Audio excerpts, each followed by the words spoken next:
بسم اللہ الرحمن الرحیم۔ شروع کرتے ہوں اللہ کے نام سے جو نہایت مہربان رحم کرنے والا ہے۔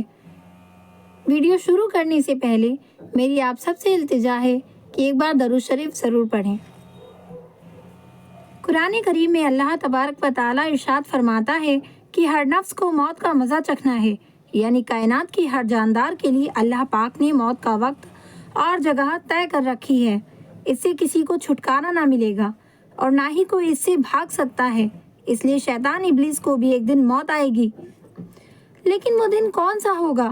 کون ابلیس کو موت دے گا؟ کیا شیطان کو روح نکالنے کی عالم میں تکلیف ہوگی؟ شیطان کی قبر کہاں بنائی جائے گی؟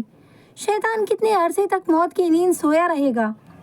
عزیز دوستوں، آج ہم انہی اہم سوالات کے جواب قرآن و حدیث کی روشنی میں بیان کریں گے۔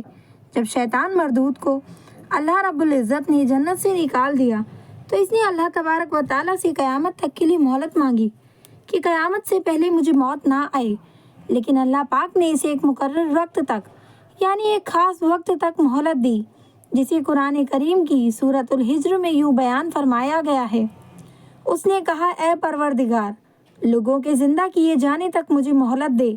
اللہ تبارک و تعالیٰ نے ارشاد فرمایا، تجھے مہلت دی جاتی ہے وقت معلوم تک کے لیے۔ دوستوں، وقت معلوم کو مفسرین نے اس وقت تک کے لیے لکھا ہے جب حضرت اسرافیل پہلی دفعہ سور پھونکیں گے۔ قیامت کی نشانیاں جب پوری ہو جائیں گی تو مومنوں کے بغلوں کے نیچے سے ایک خوشبودار ہوا گزرے گی، جس سے تمام ایمان والے وفات پا جائیں گے، اور پھر اس کے بعد 40 سال کا زمانہ گزرے گا کہ جس میں کوئی بچہ پیدا نہ ہوگا، یعنی ہر انسان کی عمر کم سے کم 40 سال ہوگی۔ مسلمان چونکہ مر چکے ہوں گے، اس لیے زمین پر صرف مشرکوں کفار رہ جائیں گے۔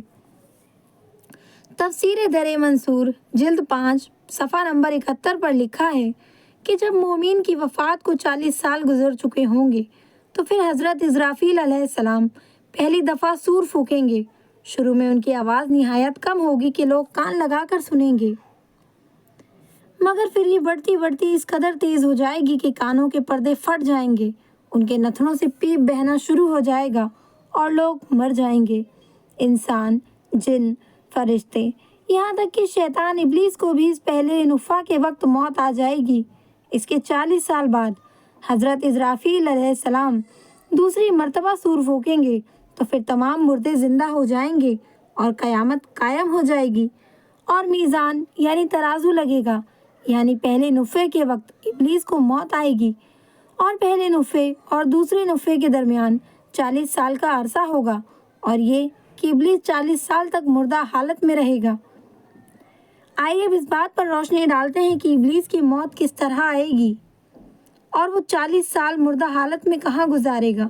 اس سلسلے میں حضرت کعب بن احبار مشہور روایت پیش کی جاتی ہے کہ حضرت کعب بن احبار ارشاد فرماتے ہیں کہ جب اول بشر یعنی حضرت آدم علیہ السلام کی وفات کا وقت آیا تو وہ پریشان ہو گئے اور اللہ تبارک و تعالیٰ سے عرض گزار ہوئے کہ اے اللہ، میری موت سے میرے علی دشمن یعنی ابلیس خوش ہوگا، کیونکہ میں مرنے والا ہوں اور وہ ایک قیامت تک کے لیے زندہ رہے گا۔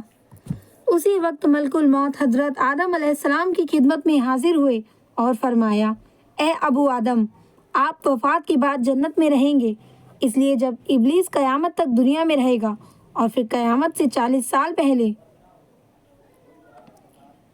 اس کو ایسی موت آئے گی کہ وہ پوری دنیا کے انسانوں کی موت کے برابر کی تکلیف برداشت کرے گا، اور پھر جہنم ہی اس کا ٹھکانہ ہوگا۔ حضرت کعب مزید ارشاد فرماتے ہیں کہ حضرت آدم علیہ السلام نے ملک الموت سے فرمایا کہ مجھے ابلیس کی موت کا منظر بیان کرو۔ ملک الموت نے ابلیس کی موت کا حال بیان کرنا شروع کیا تو وہ اتنی دردناک موت تھی کہ حضرت آدم علیہ السلام اپنے آنسوؤں پر قابو نہ رکھ سکے۔ لوگ حضرت کعب بن احبار سے عرض کرنے لگے کہ ہمیں بھی ابلیس کی موت کا کچھ منظر بیان کریں۔ لوگوں کی بہت فرمائش پر حضرت کعب نے ابلیس کی موت کا منظر یوں بیان فرمایا، اللہ تبارک و تعالیٰ ملک الموت سے فرمائے گا، میرے غضب اور غصے کا لباس پہن کر جاؤ، ابلیس کی روح قبض کرو اور ابلیس سے تمام انسانوں اور جنوں سے زیادہ سختی کرنا۔ جب ملک الموت علیہ السلام غضب و غصے سے برکت موت کے فرشتوں کے ساتھ ابلیس کی روح کو قبض کرنے آئیں گے